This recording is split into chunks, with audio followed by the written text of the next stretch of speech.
இயேசு கிறிஸ்துவின் இனிதான நாமத்தில் இன்றைய ஆவிக்குரிய சிந்தனைக்கு உங்களை அன்புடன் வரவேற்கின்றோம். இப்போதும் ஒரு பாடலுக்கு பின்பு உங்கள் சிந்தையை தெளிவிக்கும் ஆவிக்குரிய செய்தியை கேட்கலாம்.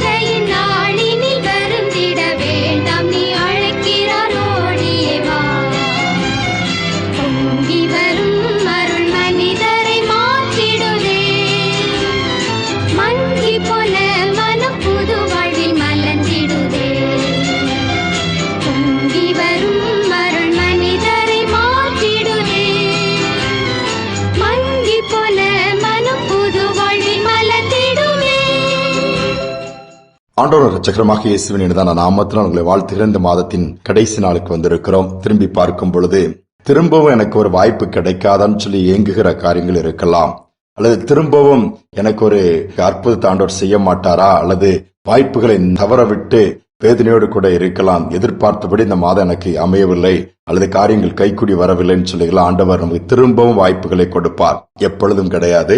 இந்த கிருபையின் நாட்களில் நாம் இருக்கிறபடியினால் அதை பெற்றுக்கொள்ள முடியும். வேகமா இந்த மாதம் முடிந்து விட்டது.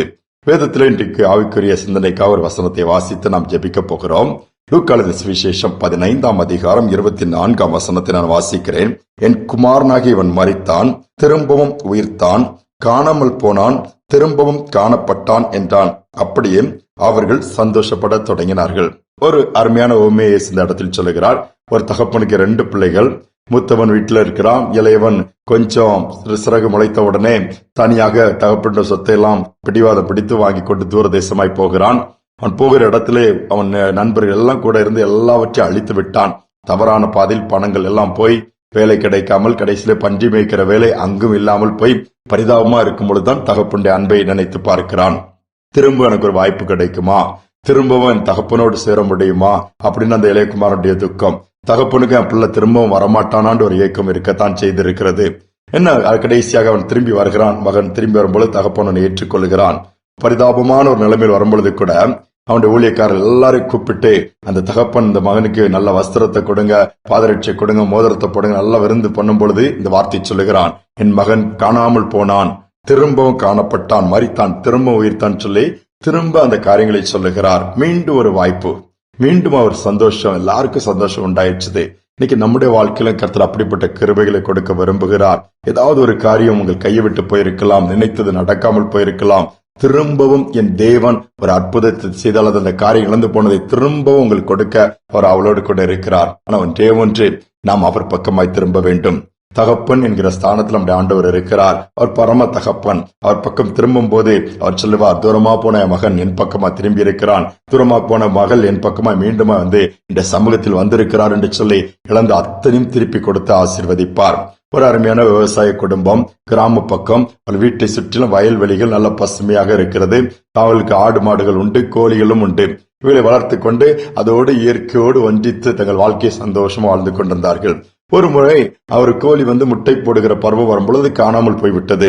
ஒருவேளை கொடிய மிருகங்கள் எடுத்து போய்விட்டதால், யாரும் பிடித்துட்டு போய்விட்டாலும் செத்து போயிட்டா குழப்பம். தேடி தேடி தேடி பாக்குறாங்க, அதை காணவே இல்லை. நாட்கள் சென்றது. நாட்கள் சென்றவுடன் திடீரென்று ஒரு கோழி வருகிறது வீட்டிற்கு. அது பின்னாடி 10க்கும் அதிகமான கோழி குஞ்சுகளோடு வருகிறது.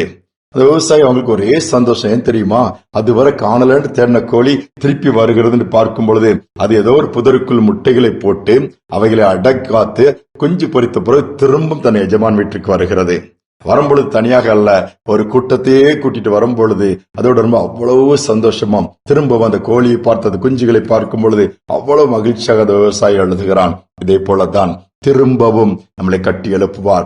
திரும்பவும் காரியங்களை வாய்க்க பண்ணுவார். உடைந்து போயிருக்கலாம், நொறுங்கி போயிருக்கலாம், பலனை இழந்து போயிருக்கலாம், என் நம்பிக்கை கூட இல்லாத சூழ்நிலையில் இன்னைக்கு உட்கார்ந்துட்டு இருக்கலாம். இனி என்ன இருக்குது எனக்கு என்று சொல்லி இல்லை. என் தேவன் திரும்பவும் வாய்ப்பு கொடுக்க போகிறார். இந்த மாதம் ஒருவேளை நீங்கள் எதிர்பார்த்தபடி இல்லை என்று சொன்னாலும் கர்த்தர் திரும்பவும் நமக்கு வாய்ப்புகளையும் வழிகளையும் வைத்திருக்கிறபடியினால், கிருபையை கொடுத்திருக்கிறபடியினால் சந்தோஷமா சொல்லுங்க. இந்த மாதத்தில் ஒருவேளை என்னுடைய காரியங்கள் வாய்க்கொள்ளட்டும். வருகிற மாதம், வருகிற நாட்கள் கர்த்தருடைய கரத்தில் இருக்கிறது.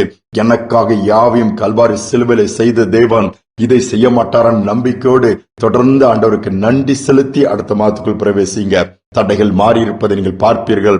கோணலானவைகள் செவையா இருப்பதை பார்ப்பீங்க. பல நாட்கள் ஜெபித்து மாற்றம் இல்லை, குடும்பத்திலே என்ன சமாதானம் இல்லை, சுகம் இல்லை அப்படி என்று சொல்லுகிற காரியங்கள் எல்லாவற்றிலும் மாற்றத்தை ஏற்படுத்தி திரும்பவும் எல்லாவற்றையும் திருப்பிக் கொள்ளக்கூடிய பாக்கியத்தை கர்த்தர் கொடுப்பார். ஜெபிப்போமா? இந்த அன்பின் பரலோக தகப்பனே, இந்த மாதத்தின் கடைசி நாளை பார்க்கக்கூடிய கிருபை கொடுத்தீங்கப்பா.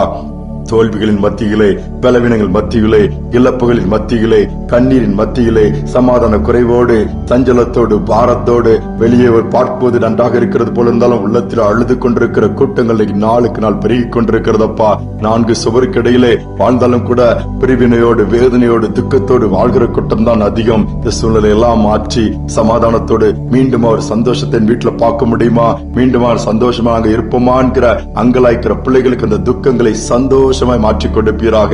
எந்த மகன் தூரமாய் போயிட்டான் துக்கப்பட்ட அதே தகப்பன் சந்தோஷப்படக்கூடிய ஒரு சூழ்நிலை வந்தது. மகனும் திரும்பவும் தாப்பனோடு இணைந்ததுனால குடும்பம் மட்டும் அங்கு வேலை செய்ய அத்தனை பேரும் சந்தோஷப்பட்டது போல சந்தோஷமான சூழ்நிலை ஏற்படுத்தி கொடுக்க போவதற்காக நன்றி. தாழ்த்தி ஒப்புக் கொடுக்கிற இந்த நாள் முழுவதும் கரம் இருக்கட்டும். இந்த மாதம் முழுவதும் நடத்தினதற்காய், பாதுகாத்ததற்காய், கிருபை கொடுத்ததற்காய், எங்களோடு கூட இருந்து எல்லாவற்றிலும் நீர் நன்மையாய் மாற்றினதற்காய் ஸ்தோத்திரம். துதி கனமகிமை ஏற்றுக்கொள்ளும். இயேசு நாமத்தில் வேண்டிக் கொள்கிறோம் நல்ல பிதாவே. ஆமேன், ஆமேன். சோர்ந்து போக வேண்டாம். திரும்பவும் கர்த்தர் நமக்கு வாய்ப்புகளை வைத்திருக்கிறார். திரும்பவும் நன்மை பெற்றுக் கொள்ள முடியான கிருபை கொடுப்பார். நம்பிக்கையோடு இந்த நாளை தொடருவோம். மீண்டுமாய் நாளை தினம் நாம் சந்திப்போம். சின்னஞ்சிறு வயதில் என்னை குறித்து விட்டார், தூரம் போயினும் கண்டு கொண்டார்.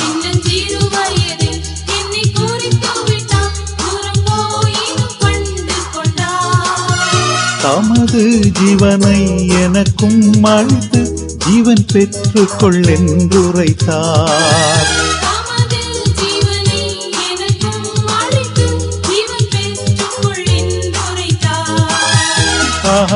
ஆனந்தமே, பரமானந்தமே, இது மாபெரும் பாக்கியமே.